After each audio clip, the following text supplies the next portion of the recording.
Hey everyone, Jeff from Paper Gary here. It is the afternoon of Thursday, October the 9th, and the start of my weekend. So I'm lucky enough to have a 980 schedule where I work, which means I get every other Friday off.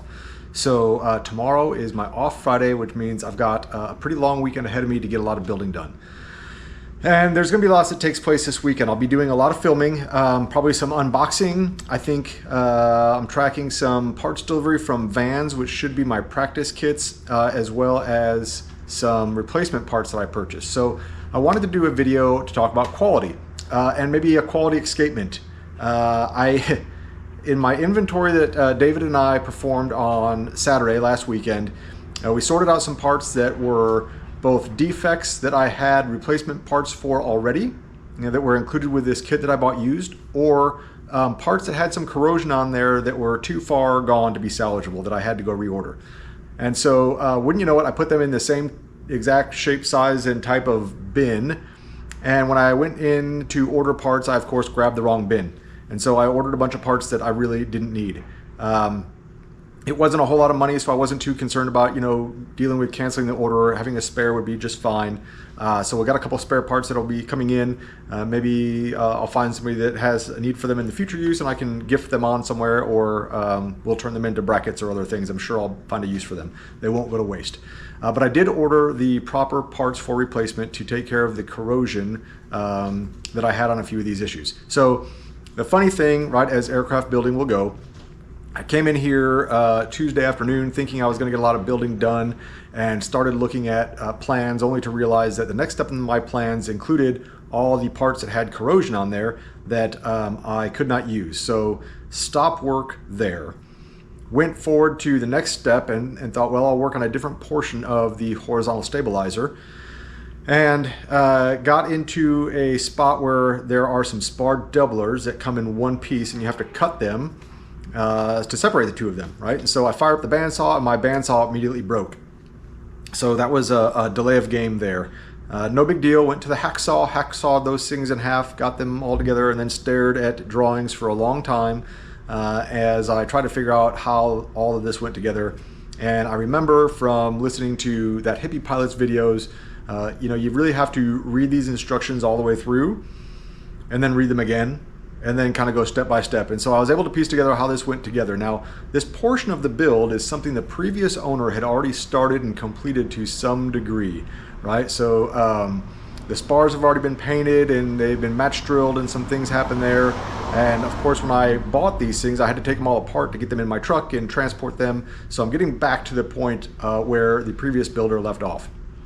And that brings me to the subject of the quality issue that I really wanted to talk about. Now, full disclosure, I'm not saying that there was poor quality in the build from this previous builder.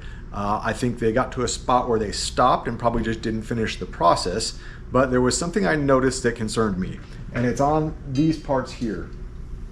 So these are angle reinforcement brackets, right? These go on the leading edge spar of the horizontal stabilizer, and these are bent to a specific degree to hold that shape of the stabilizer, right? So I took some pictures that I'll try to include on here, but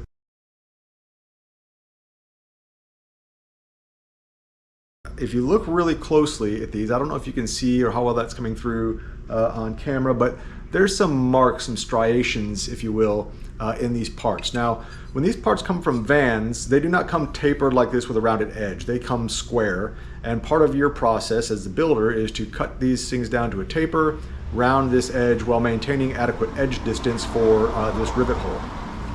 And I'm not sure what the previous builder used to cut these, but it left these striations in here, which can be stress risers.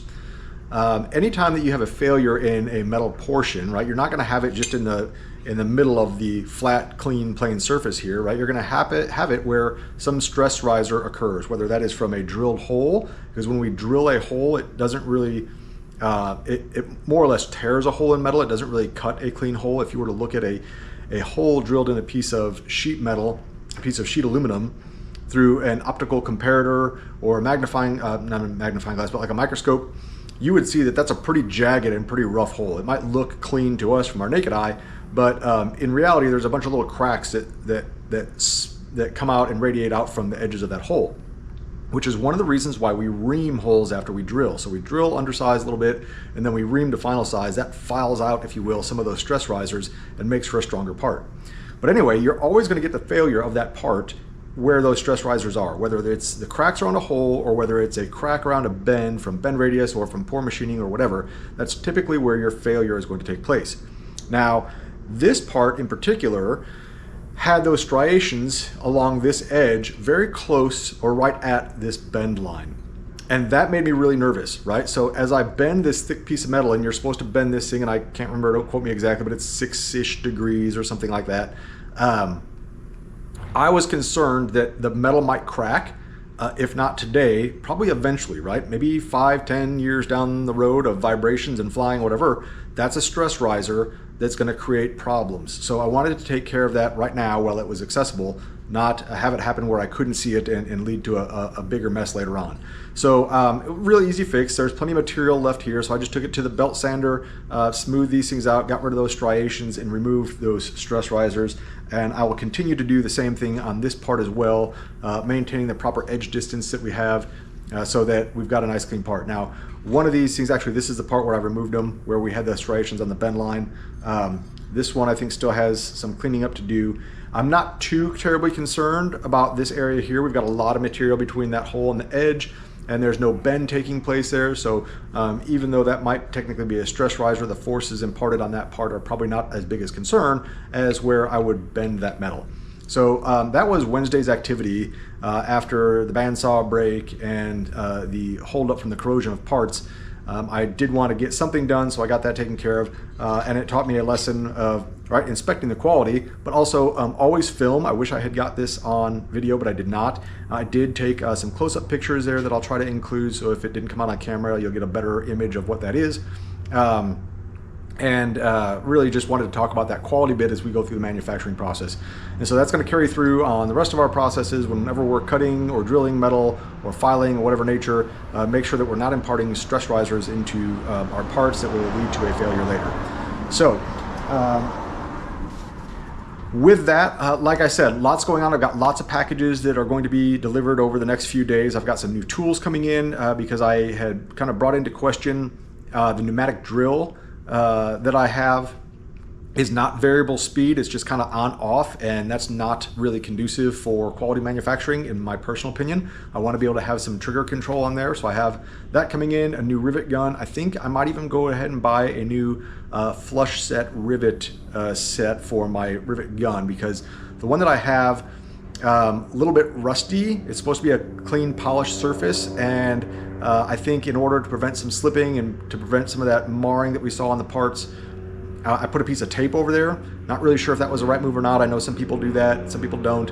So I'm going to reevaluate that, possibly order a new part or new tool so that we're working with good quality equipment so we get good quality finished results, so long as I do my part, of course. Other than that, I don't think there's a whole lot going on. Like I said, it's going to be a long weekend for me, so expect lots of video. There's going to be parts kits showing up. There's going to be some more practice kits showing up, and some things for the shop that we'll go through and add in here. So Jeff and Paper Gary out.